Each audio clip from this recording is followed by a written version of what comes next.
मुख्यमंत्री त्रिवेंद्र सिंह रावत ने शहीदों को दी श्रद्धांजलि। हम आपको बताते चलें कि मुख्यमंत्री त्रिवेंद्र सिंह रावत ने शहीद सैनिकों को श्रद्धांजलि देते हुए कहा कि चीन ने एक बार फिर से छलावा किया है।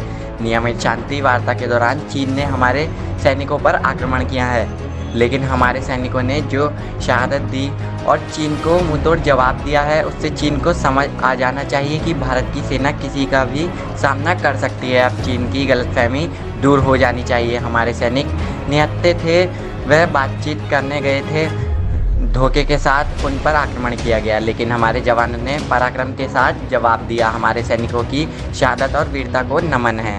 एक बार फिर चीन ने छलावा किया है और विश्वासघात किया है। जो नियमित रूप से जो शांति वार्ता चल रही थी और वहाँ पर हमारे सैनिकों पर जिस तरह से हमला किया गया, वो चीन ने एक तरह से 1962 को दोहराने का काम किया है। लेकिन हमारे सैनिकों ने अपनी जो शहादत दी और जिस तरह से उन्होंने बदला चुकाया है, मैं समझता हूँ कि चीन की समझ में आ जाना चाहिए कि वो भारत अब नहीं है, 1962 का भारत नहीं है, 2020 का भारत है। भारत की सेना किसी का भी मुकाबला कर सकती है। चीन की गलतफहमी दूर हुई है जी और रहे हैं। और क्या आपकी तरफ से बात हुई? देखिए, कल बातचीत में हमारा गुनी था। हर बार मुख्यमंत्री के साथ बातचीत होती है, कल तो मात्र 2 घंटे की ये लीशी थी। लेकिन हमने जो भी काम किए हैं इस दौरान, चाहे आर्थिक गतिविधियों के संचालन की दृष्टि होगी या कोविड को लेकर क्या काम किया होगा, उसकी जानकारी हमने माननीय प्रधानमंत्री को पहले। मुख्यमंत्री जी इस दौरान क्योंकि हम इस मामले में बहुत एडवांस चल रहे हैं। उत्तराखंड सरकार ने पहले ही, मेरे ख्याल से देश का पहला राज्य होगा जहां पर मुख्यमंत्री स्वरोजगार योजना प्रारंभ की है और जिसका काम भी प्रारंभ हो गया है। उसमें तमाम जो प्रोजेक्ट हैं वो बनकर तैयार होकर संबंधित विभागों में पहुंचे भी हैं और बड़ा उत्साह भी लोगों ने दिखाया है। जो आत्मनिर्भर भारत का जो परिकल्पना माननीय प्रधानमंत्री जी की है, उस योजना के तहत लगभग 300 करोड़ से ज़्यादा के कार्य हमारे अभी तक स्वीकृत हुए हैं।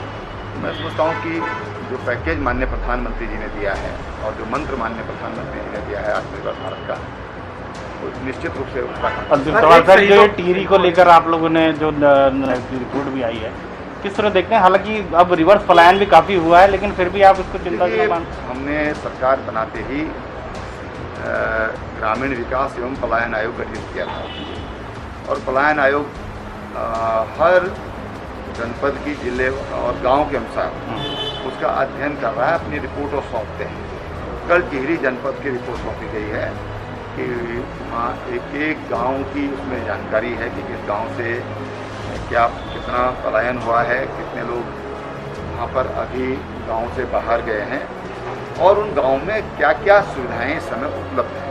एक गांव का विवरण उसमें होता है।